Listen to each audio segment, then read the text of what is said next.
Assalamualaikum students. Today we are going to start the chapter number 5 of 9th class physical state of matter.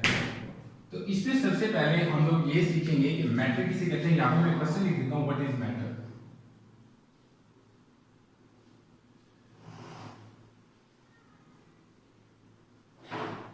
Matter किसे कहते हैं? Anything that has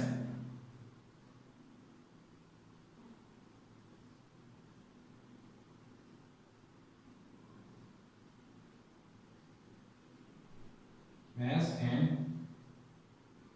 occupy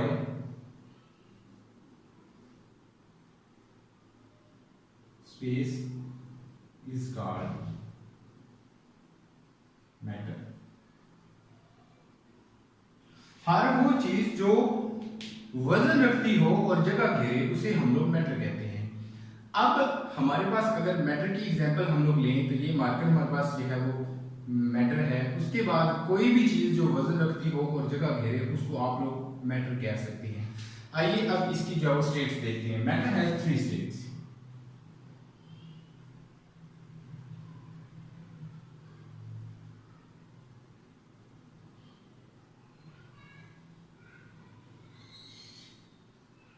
इसमें सबसे पहले है solid,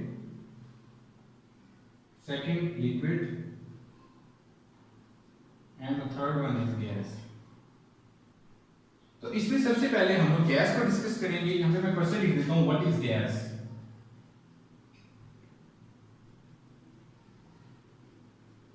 gas किसे कहते हैं या गैस क्या है, इसका मैं आंसर भी लिख देता हूं। स्टेट ऑफ मैटर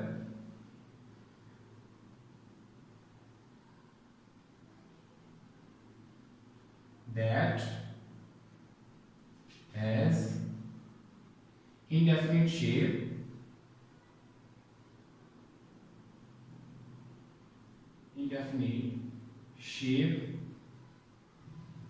and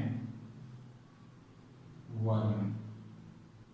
कि मैटर की वो हालत जिसकी शेप और वॉल्यूम इंडेफिनिट होता है, लामहदूद होता है, जिसको हम लोग काउंट नहीं कर सकते। तो अगर हम लोग गैस की एग्जांपल लें तो कोई भी गैस आप लोग, जैसे हमारे पास H2 है, ये हमारे पास गैस की है वो एक शक्ल है, O2 एंड कार्बन डाइऑक्साइड, और भी काफी सारी गैसेस हैं जिनको आप लोग यहाँ पे जो है वो लिख सकते हैं। उसके बाद गैस की कुछ मुख्तलिफ प्रॉपर्टीज हैं जिनमें सबसे पहली है डिफ्यूजन। तो यहाँ पे मैं क्वेश्चन लिख देता हूँ, what is diffusion.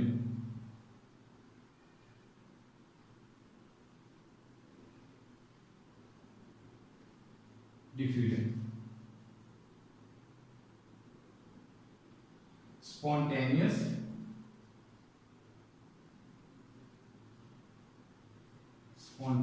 mixing of molecules by random motion and collision to form homogeneous mixture। Spontaneous mixing up of molecules by random motion and collision to form the homogeneous mixture। इसमें अगर आप लोग देखें तो ये जो 4 लफ्ज हैं ये टेक्निकल हैं, spontaneous, random motion, collision and homogeneous mixture। The word is spontaneous। इसका मतलब क्या है? spontaneous का मतलब जो बगैर किसी एक्सटर्नल एजेंट के, अगर हम लोग रिएक्शन की सूरत में इसको देखें, यानी कि स्पॉन्टेनियस रिएक्शन कौन से होते हैं, तो स्पॉन्टेनियस रिएक्शन ऐसे रिएक्शंस को कहते हैं जो बगैर किसी एक्सटर्नल एजेंट के हो जाते हैं। और नॉन स्पॉन्टेनियस रिएक्शन ऐसे होते हैं जिनको मतलब जिन रिएक्शन के कंप्लीट होने के लिए किसी एजेंट की वो जरूरत होती है। उसके बाद है रैंडम मोशन, इसको कहते हैं बेतरतीबी हरकत, कोलिजन टकराव, होमोजेनियस मिक्सचर यानी कि मिक्सचर की ऐसी किस्म जिसमें जो कंपोजिशन होती है वो थ्रू आउट सेम होती है। अगर हम लोग इसकी एग्जांपल लें तो आइसक्रीम्स की जाओ एग्जांपल के तौर पे हम लोग इसको लिख सकते हैं।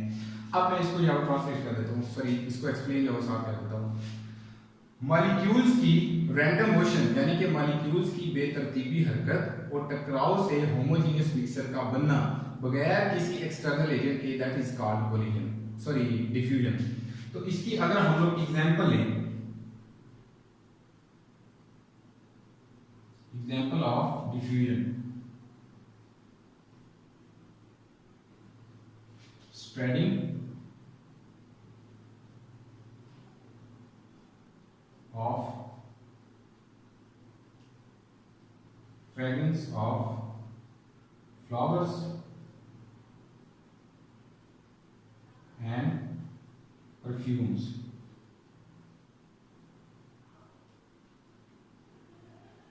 कि जो फूलों की खुशबू है उसका फैलाव और जो परफ्यूम का फैलाव है उसको हम लोग डिफ्यूजन की एग्जांपल के तौर पे ले सकते हैं। इसकी जो है वो एक और भी डेफिनेशन है, यानी कि अगर आप ये नहीं याद कर सकते तो इसकी जगह पे ये डेफिनेशन याद कर लें, movement of molecules,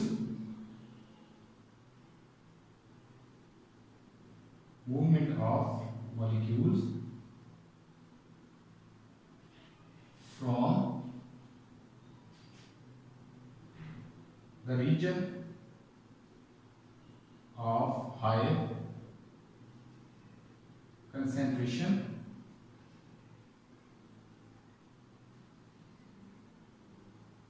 to lower concentration।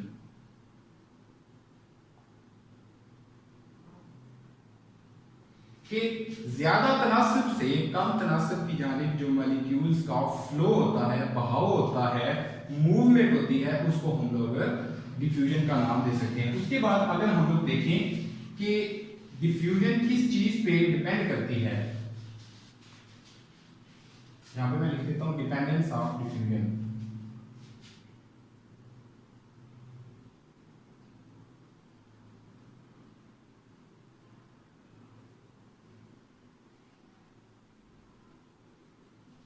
Rate of diffusion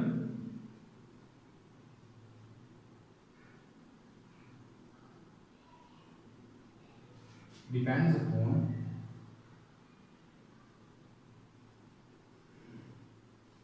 the size of molecule।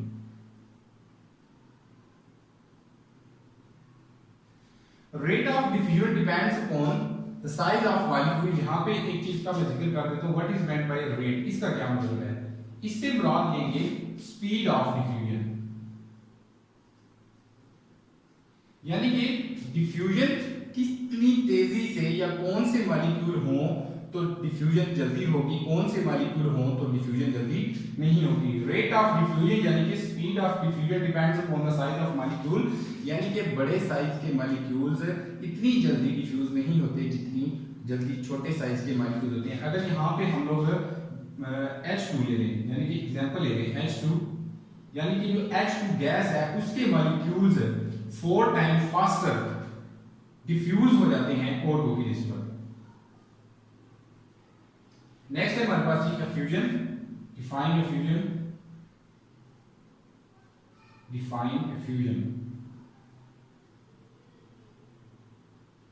Fusion क्या है या फ्यूजन से क्या मुराद है।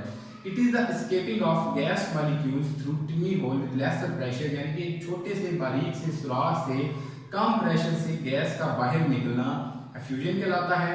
इसकी अगर हम लोग एग्जांपल लें, when a tyre gets punctured, that is the example of fusion. इसी तरह अगर हम लोग इसकी डिपेंडेंस देखें तो जो छोटे साइज के मॉलिक्यूल होते हैं वो तेजी के साथ फ्यूज हो जाते हैं बनिस्बत इसके बड़ी साइज के मॉलिक्यूल्स। नेक्स्ट क्वेश्चन है जी हमारे पास define pressure.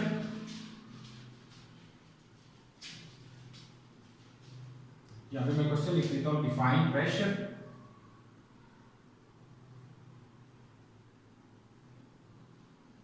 Define pressure also, write its unit and formula। तो सबसे पहले हम लोग प्रेशर की डेफिनेशन देख लेते हैं। Pressure is defined as force exerted on per unit area. कि एक खास एरिया के ऊपर जो फोर्स लगाई जाती है या एक कैलकुलेटेड एरिया के ऊपर जो फोर्स लगाई जाती है उसे हम लोग प्रेशर कहते हैं। अगर हम लोग इसकी यूनिट को देखें तो इसका ऐसा यूनिट है इज इक्वल टू है न्यूटन मीटर का स्क्वायर, और इसको हम लोग पास्कल के इज इक्वल भी कर सकते हैं। और अगर हम लोग इसके फार्मूले को देखें तो इसका फार्मूला है, क्योंकि प्रेशर को P से एब्रीविएट करते हैं और इसमें हमें चाहिए होता है फोर्स एंड एरिया, तो P इज इक्वल टू हो जाएगा F over A। That is definition of pressure, its unit and formula. अब यहाँ पे एक क्वेश्चन बताना बहुत जरूरी है, what is the difference between force and pressure.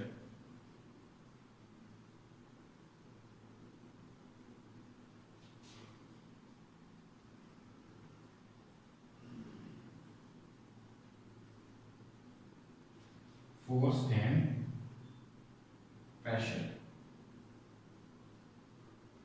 वैसे तो हम लोग फोर्स और प्रेशर में डिफरेंस जो है वो इनकी डेफिनेशन लिख के जो है वो कर सकते हैं कि फोर्स क्या है, फोर्स इज अ पुल और पुश, मूव और टेंड्स टू मूव, स्टॉप और टेंड्स टू स्टॉप। इसी तरह अगर प्रेशर की डेफिनेशन देखें, प्रेशर बेसिकली क्या है, फोर्स है, यानी कि force exerted by per unit surface area. लेकिन इनमें मेजर फर्क क्या है जो इन दोनों चीजों को अलग अलग कर देती है। तो याद रखिएगा, फोर्स किसी भी जगह पे लगाई जा सकती है, प्रेशर किसी जगह पे मतलब हर जगह पे नहीं लगाया जा सकता। इसी तरह फोर्स बिगाड़ पैदा करती है, प्रेशर बिगाड़ पैदा नहीं करता। उसके बाद अगर हम लोग इसकी एक और मतलब प्रॉपर्टीज देखें गैस की, तो वो है स्टैंडर्ड एटमॉस्फेरिक प्रेशर।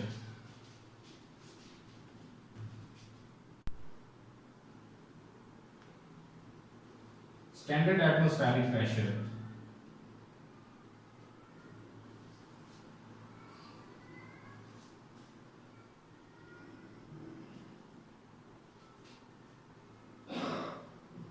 हवा का म्यारी दबाव। अगर इसकी डेफिनेशन देखें तो वो ये है, प्रेशर एक्सर्टेड बाय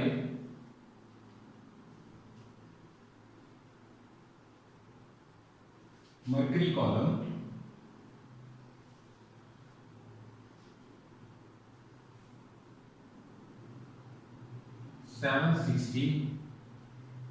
mm यानी कि 760 millimetre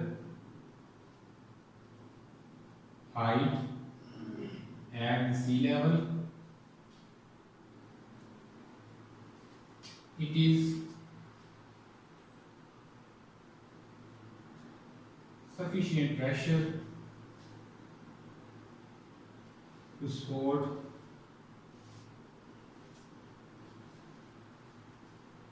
the mercury column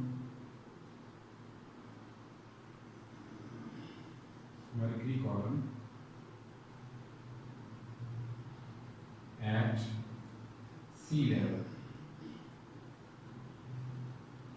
Pressure exerted by mercury column 760 mm height at the sea level, it is sufficient pressure to support the mercury column। कि सतह समंदर से 760 मिलीमीटर की हाइट के ऊपर जो मर्करी कॉलम को सपोर्ट करने के लिए हवा का दबाव होता है, उसे हम लोग स्टैंडर्ड एटमॉस्फेरिक प्रेशर कहते हैं। लेट्स सपोज ये हमारे पास सी लेवल है,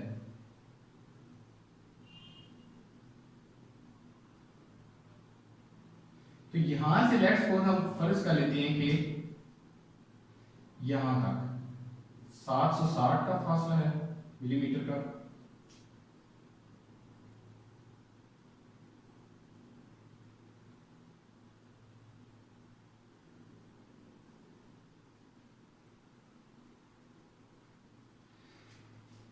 तो इसको सपोर्ट करने के लिए जो हवा का यानी कि इस मरकरी की कॉलम को सपोर्ट करने के लिए जो दबाव होगा हवा का, उसको जो है हम लोग स्टैंडर्ड एटमॉस्फेरिक प्रेशर कहेंगे। अब 1 atm, इसके अगर हम लोग यूनिट को देखें, 1 atm इज इक्वल टू होता है 760 mm इज इक्वल टू होता है ऑफ hg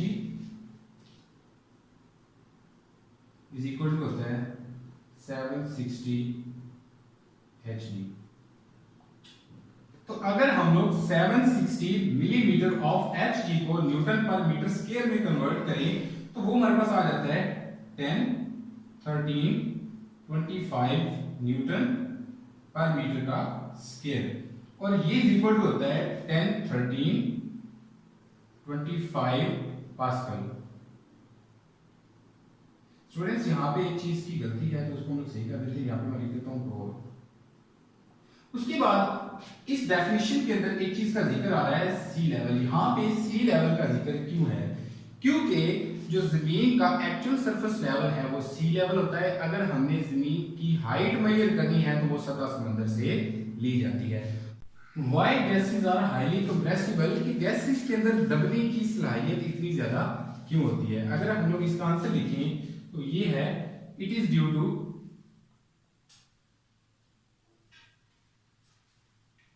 empty space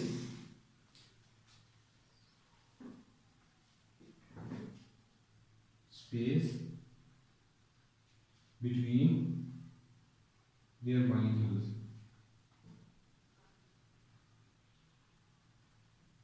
कि गैस के मॉलिक्यूल्स के दरमियान स्पेस बहुत ज्यादा होती है जिसकी वजह से इनके अंदर दबने की सलाहियत बहुत ज्यादा होती है। अगर हम लोग यहाँ पे कंटेनर ड्रॉ करें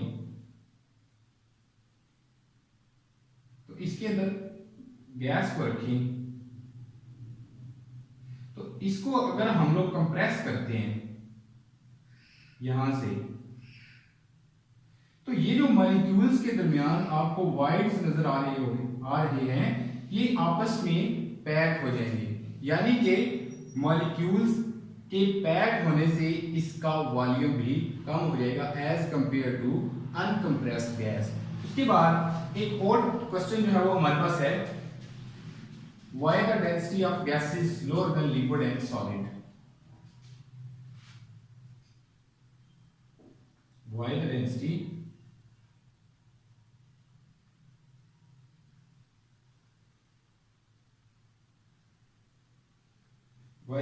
of gases lower than liquid and solid? कि गैसेस की डेंसिटी लिक्विड और सॉलिड की निस्बत कम क्यों होती है? It is due to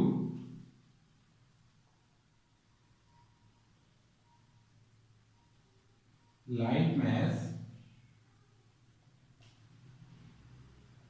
and more volume. कि एक तो ये वजह है जिसकी वजह से गैसेस की डेंसिटी कम होती है कि उसका जो मैस है वो लाइट होता है, यानी कि वजन में ये हल्की होती है, और इसका वॉल्यूम बहुत ज्यादा होता है। यानी कि अगर हम लोग एक कंटेनर लें, ठीक है, और उसके अंदर हम लोग गैस को रखें, ये चीज, तो जब ये गैस एक छोटे से सुराख से बाहर निकलेगी, लेट्स सपोज ये हमारे पास एक होल है, तो जब ये गैस इससे इधर बाहर निकलेगी तो इसका वॉल्यूम बढ़ जाएगा बनिस्बत इन चीजों के। उसके बाद गैसेस की जो डेंसिटी है, डेंसिटी ऑफ गैसेस एक्सप्रेस्ड इन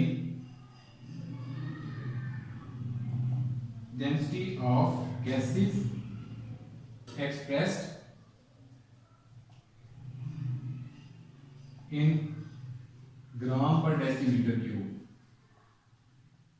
उसके बाद जो सॉलिड और लिक्विड की है density of solid and liquid expressed in gram per centimeter cube। कि density of gases expressed in gram per decimetre cube और density of gases solid and liquid expressed in gram per centimetre cube. Students याद रखिएगा कि solid और liquid 1000 time denser होते हैं, कसीफ होते हैं, इंप्योरिटी से भरे हुए होते हैं बनिस्बत गैस के।